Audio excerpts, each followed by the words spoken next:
other works of his is that he's kind of timeless, you know? Like he's experiencing these things in his life and, you know, whatever he's feeling, being biracial in, you know, a post-civil rights movement kind of world. He's in this world, the Harlem Renaissance, a lot of things are going on. So I noticed that Langston Hughes, everybody's paying attention? Everybody's with me? I feel like Langston Hughes writes a lot about current events. He writes about what's going on in the world. And his language, everything that he uses is evident of what he's experiencing. And even though that took place many, many years ago, it's still so relevant today. So that's what stood out to me the most. And I loved both, you know, volunteers that read. I love the body language. I love the energy that you put behind it. It really gave life. So kudos to you too.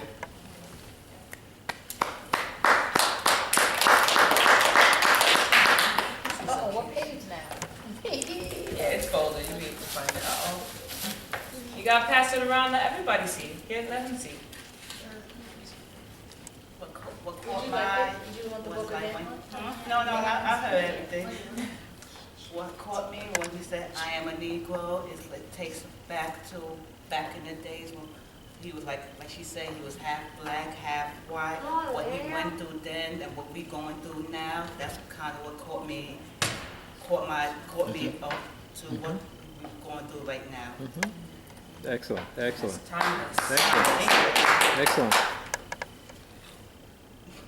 Okay, no comments? That's What all you right. think about the poem? What do you think about the poem? You like Anything? it? All right, we're gonna come back to y'all. Okay, Y'all get more comfortable, okay? What okay. about you, man? Manny? When I thought about the poem, You want us to read some of it to you? You want to read it again? You can look at it again. And there's something that stands out in your mind.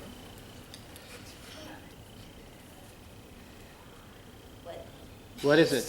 Tell us it. Tell us what it is. the line I am as black as the night, it it resembles his color where he comes from. Now say that. I'm sorry. Say it again. Say it again. The line where he says I'm as black as the night, he's talking about his color and like where he comes from and like he comes from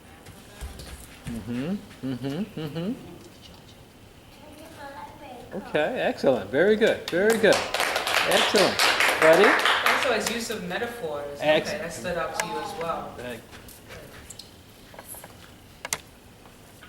I like stanzas 2 and 3 because they showed that his ancestors they did many things for important people, and the people got credit even though his ancestors did the majority of the work. Like lines 2, it's like he's doing all the work for Caesar and Washington, and like the second line of stanza 3, under my hand the pyramids arose.